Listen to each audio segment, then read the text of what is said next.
చాలామందికి ఒక సందేహం ఉంది.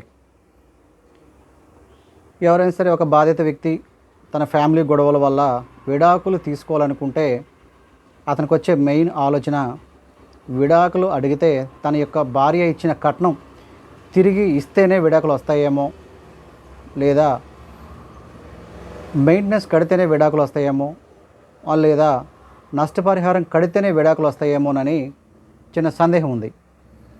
సో హిందూ మ్యారేజ్ యాక్ట్ కానీ, క్రిస్టియన్ మ్యారేజ్ యాక్ట్ కానీ, ముస్లిం మ్యారేజ్ యాక్ట్ కానీ ఏదేమైనప్పటికీ కూడా ఒక వ్యక్తి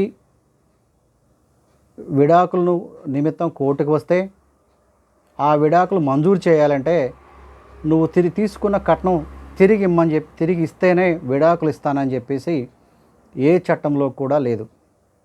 మరి ఆ వ్యక్తి యొక్క భార్య మెయింటెనెన్స్ అడగాలన్నా, లేకపోతే తన యొక్క ఇచ్చిన కట్నం తిరిగి ఇప్పించండి అడగాలన్నా, లేకపోతే తన యొక్క నష్టపరిహారము ఆశించినప్పటికీ కూడా వాటికి వేరుగా కోర్టులో పిటిషన్లు ఫైల్ చేసుకోవాల్సి ఉంటుంది.